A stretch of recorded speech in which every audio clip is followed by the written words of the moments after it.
I am Sebastian Enrique. We are here at Gamescom, and I am the lead producer of FIFA 14 for PC.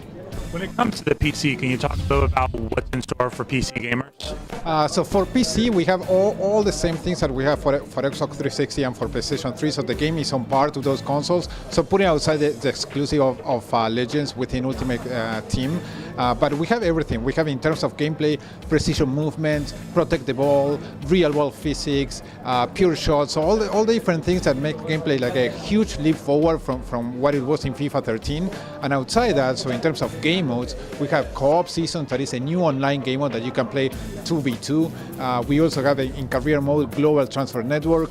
We have Football Club, like a massive amount of things, like new things in the catalog that you can give to your friends. We have a lot of different things that makes the game much better than last year. With the popularity of PCs around the world, what role does the PC game play for FIFA? Well, PC is another huge platform for us. So there are a lot of people that still love playing on PC, and we want to put a lot of effort as well on PC. So it's not just about consoles. So PC is huge, and we're going to continue putting efforts for the community that plays on PC.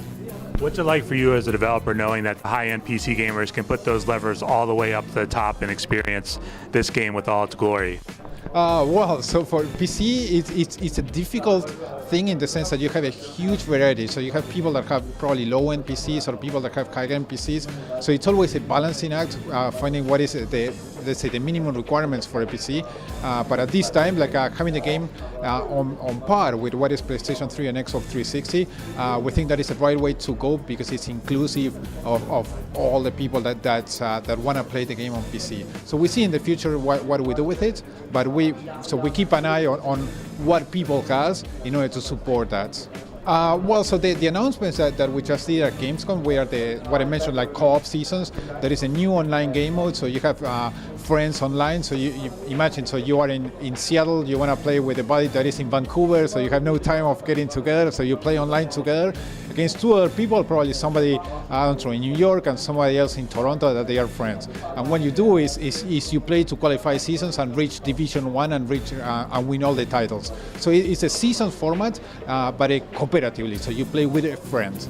That's one of them. The other one, it's match day. So what is match day? Match day is when we push all the data related to what happened in the season, or imagine that Sounders is playing a game on the weekends, and when you get like to the console, probably the next day or the next 2 days, what you find is what was the formation, you find the player forms, you find who was injured, who's suspended, and what you can go to the game and play that same weekend game with what was that formation. So it keeps you connected to real life. So we had that offline, but this year we also have it in the online game mode. So you can play with all the match day information in seasons and co-op seasons. And on top of that, we have something that for the Hispanic community, especially in North America, is really important, that are adding South American leagues. So we announced the Argentinian leagues, the Chilean league, we also have the Brazilian national team, and there's going to be new announcements in terms of leagues and on our teams that are coming in the upcoming weeks.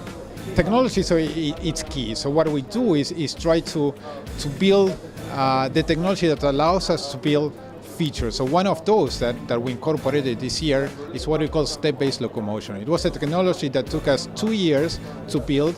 That what it is taking, biometrics or biomechanics is how people move in real life.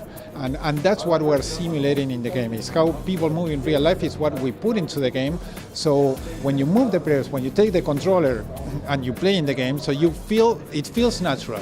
So it allows us to keep the momentum of the players, to have momentum preservation, inertia, the proper way of accelerating and accelerating. So that allows us to keep personality of the different players. So all the technology that we build is something that allows us to make the game more authentic and more fun to play. Well, so one of the things that we're doing this year is real world physics.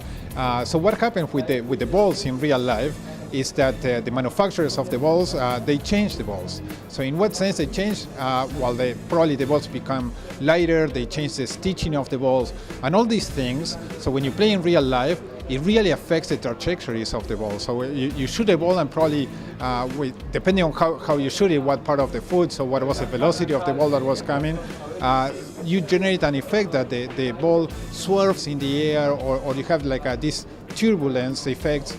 So those were things that we didn't have before in the game. So it wasn't like 4 or 5 years that we didn't change our ball physics. So we did a lot of research to see how balls behaved in real life, and so we rewrote the ball physics engine to have a more accurate representation of that. So when you play in the game now and you have the shots, you see things that were not possible before, but you see day to day or week after week in real life games.